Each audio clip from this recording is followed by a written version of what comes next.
ভূমি আন্দোলনের আঁতুড়ঘর নন্দীগ্রামের শহীদ স্মরণে রাজনৈতিক প্রতিদ্বন্দ্বিতা।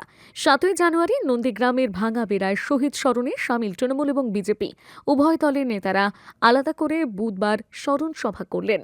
উল্লেখ্য, 2007 সালে ভূমি আন্দোলনে 7ই জানুয়ারি রাতে খেজুরি নন্দীগ্রাম সংযোগস্থল ভাঙাভেড়া ব্রিজের কাছে খেজুরের দিক থেকে সিপিআইএমের হারমাদদের গুলিতে নিহত হন ভূমি উচ্ছেদ প্রতিরোধ কমিটির ভরত মণ্ডল, শেখ সেলিম, বিশ্বজিৎ মাইতি। তারপর থেকে ভূমি উচ্ছেদ প্রতিরোধ কমিটির ব্যানারে প্রতি বছর 7ই জানুয়ারি ভোরে ভাঙাভেড়ায় শহীদ স্মরণ করে তৃণমূল কংগ্রেস। 2020 সালে শুভেন্দু অধিকারী বিজেপিতে যোগ দেওয়ার পরে তৃণমূল এবং বিজেপি দুই দল আলাদা আলাদাভাবে এই শহীদ স্মরণ সভা করছে। তৃণমূল কংগ্রেস ভাঙাভেড়া বাজারে এবং শুভেন্দু অধিকারী ভাঙাভেড়া শহীদ মিনারে শহীদ স্মরণ সভা করেন এদিন। সামনে বিধানসভা নির্বাচন, ইতিমধ্যেই তৃণমূল বিজেপির দেয়াল লিখন শুরু করে দিয়েছে। রাজনৈতিক হটস্পট নন্দীগ্রামের রাজনীতি টগবগ করে ফুটতে শুরু করেছে। আজ 7ই জানুয়ারি শহীদ স্মরণ সভায় প্রতিদ্বন্দ্বিতার ভূমিকায় দেখা গেল দুই শিবিরকে। দেখুন, নন্দীগ্রামের মানুষকে বোকা বানিয়ে এক বাটপার লোডশেডিং করে এই শহীদ যারা নিজেদের আত্মবলিদান দিয়েছেন নন্দীগ্রামের মাটির জন্য, তাদের লাশের ওপর দাঁড়িয়ে এখন বিধায়ক হয়েছে, বিরোধী দলনেতা হয়েছে। নন্দীগ্রামের মানুষ 5 বছর ধরে খুব ভুগেছে, খুব কষ্টে আছে।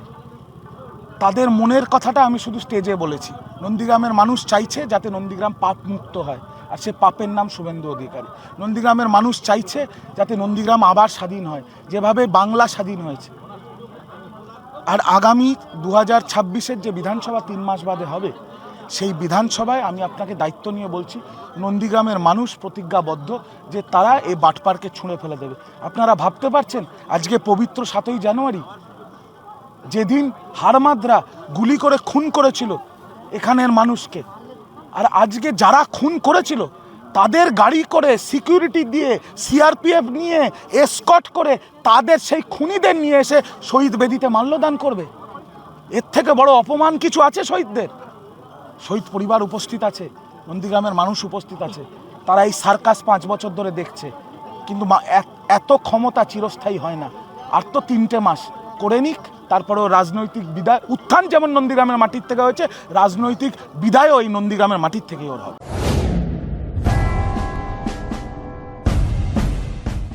নমস্কার কেশিয়ারিবাসী।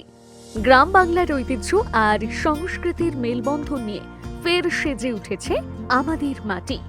ফের সেজে উঠছে আমাদের মাটি। শুরু হচ্ছে কেশিয়ারি মেলা ও লোক সংস্কৃতি উৎসব 2026। বিমলেশ্বর মাঠের সেই চেনা ধুলো, লোকগানের সুর আর হরেক রকমের পসরা নিয়ে আমরা আসছি আগামী 8ই এপ্রিল 2026 থেকে। হারিয়ে যাওয়া লোক সংস্কৃতি আর প্রাণের উৎসবে মেতে উঠতে আপনি সপরিবারে আমন্ত্রিত। স্থান কেশিয়ারি বিমলেশ্বর মাঠ। পরিচালনায় কেশিয়ারি মেলা ও লোক সংস্কৃতি উৎসব কমিটি। মনে রাখবেন, আগামী 8ই এপ্রিল দেখা হচ্ছে মেলা প্রাঙ্গণে। নিজেকে আপডেট রাখতে ফলো করুন সানন্দা নিউজ।